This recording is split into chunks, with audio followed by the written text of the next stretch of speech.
Agora são 7h18. Vamos falar sobre a reforma da Previdência, as novas regras para professores e professoras. Vamos mergulhar aqui nesse tema com a Marilane Teixeira. Ela é economista, pesquisadora do Centro de Estudos Sindicais e Economia do Trabalho, CESIT, da Unicamp, e também assessora sindical na área de Relações de Gênero. Olá, Marilane, tudo bem? Bom dia.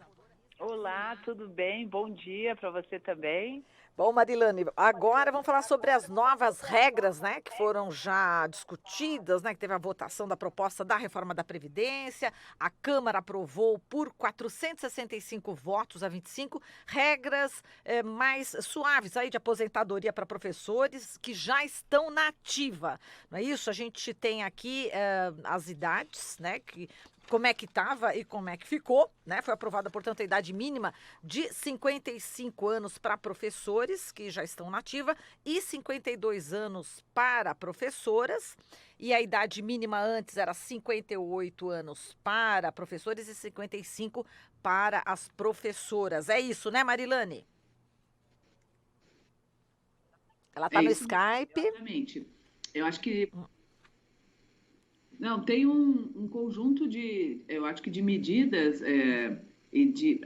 que foram bem, vamos dizer, atenuadas em relação ao texto original. Um desses é o que você acaba de destacar, que é a questão dos professores. Para nós é uma questão central, porque sem dúvida nenhuma é uma injustiça muito grande você ter um profissional, uma profissional que, vamos dizer, que tem uma jornada de trabalho muito extensa, porque a maioria dos nossos educadores no Brasil tem contratos, por exemplo, no serviço público, tanto no estado quanto no município.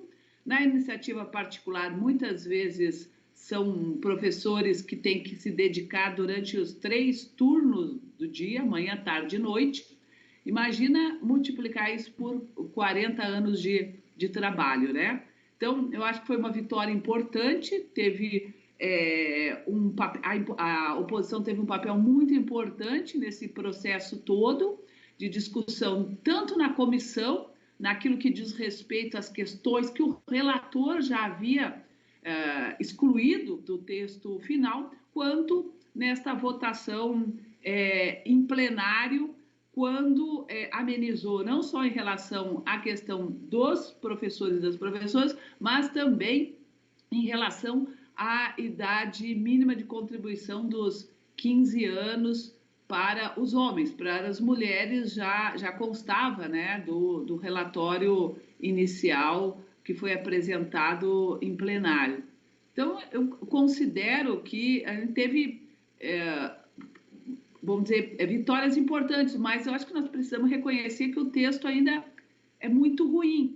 É um texto que ele mantém o que eu considero as duas coisas mais graves, que é ampliar o tempo de contribuição, então, no caso, os 40 anos para os homens e os 35 anos para as mulheres, e reduzir substantivamente o valor do benefício. Porque quando hoje, por exemplo, no regime geral, tanto um homem quanto uma mulher que se aposentam por idade, eles têm pelo menos, tendo 15 anos de contribuição, eles vão ter expurgados lá os seus 20% menores contribuições dos últimos 15 anos e vão ter seu cálculo sobre o benefício baseado nesses 80%, a média de 80% maiores contribuições. A reforma está propondo que, além de retirar esses 20% que representam as menores contribuições, ou seja, o cálculo vai ser feito pela média dos últimos anos de contribuição, você ainda aplica um redutor de 60%.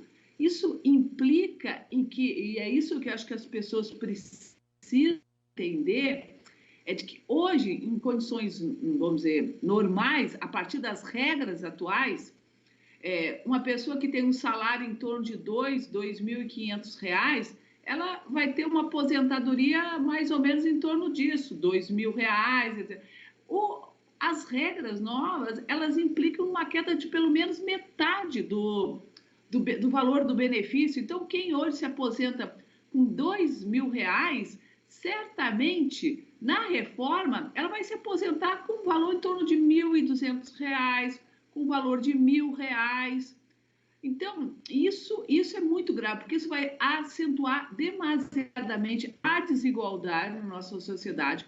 Nós vamos viver um processo em que a maior parte da classe trabalhadora, dos beneficiados que têm acesso à Previdência, que vão ter acesso à Previdência, né? Porque a maior parte não tem sequer acesso à Previdência pelo fato de estar no mercado de trabalho em condições muito desfavoráveis, estão no trabalho por conta própria, estão no trabalho informal. Nós temos hoje 38% das pessoas ocupadas no Brasil que não contribuem com a Previdência Social, ou seja, sequer, por exemplo, vão ter, provavelmente a única coisa que eles vão ter acesso é o benefício de prestação continuada quando chegar a atingir os 65 anos. Então, nós temos uma sociedade de baixos salários, uma sociedade de baixos rendimentos, com valores de benefícios muito, muito aquém do que você necessita e do que a sociedade hoje exige para que você possa atenuar todos esses efeitos perversos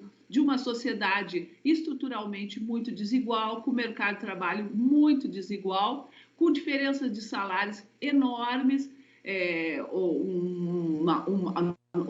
a nossa média salarial, por exemplo, né, de um benefício que chega a mais ou menos R$ 1.300, R$ 1.160 para uma mulher, para pessoas que, vamos dizer, conseguem se aposentar na integralidade, estão no serviço público, o rendimento é mais de R$ 30.000, mais de R$ 40.000.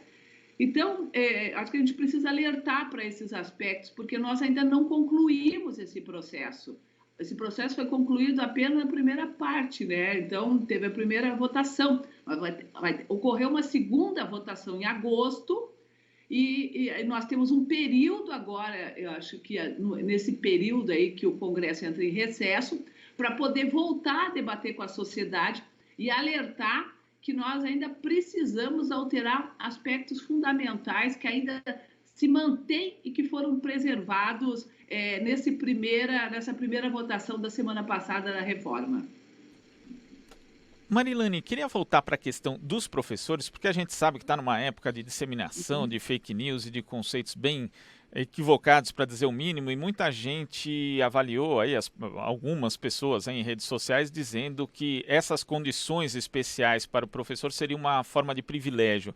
Mas é bom destacar que outros países também têm, ali os professores também têm essa condição distinta, né, para acessar a aposentadoria, e o trabalho do professor no Brasil em particular é muito penoso, né, não só pelas condições de sala de aula, mas também por conta dos baixos salários. Também a gente tem jornadas muito extensas, são profissionais do ensino que muitas vezes fazem jornadas superiores a 40 horas semanais, então não tem nada de privilégio nisso, né, Marilane?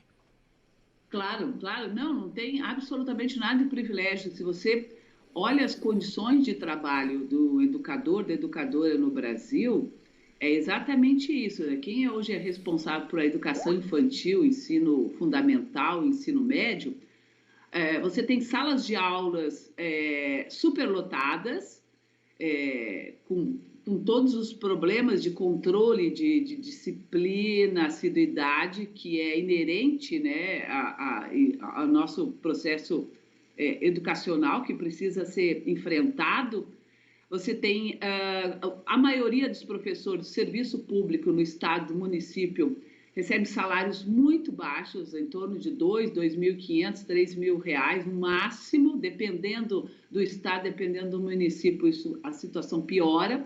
A maioria dos professores, a absoluta maioria, tem que trabalhar, tem 2 contratos, um contrato no serviço público estadual e um contrato no serviço público municipal para poder complementar a renda.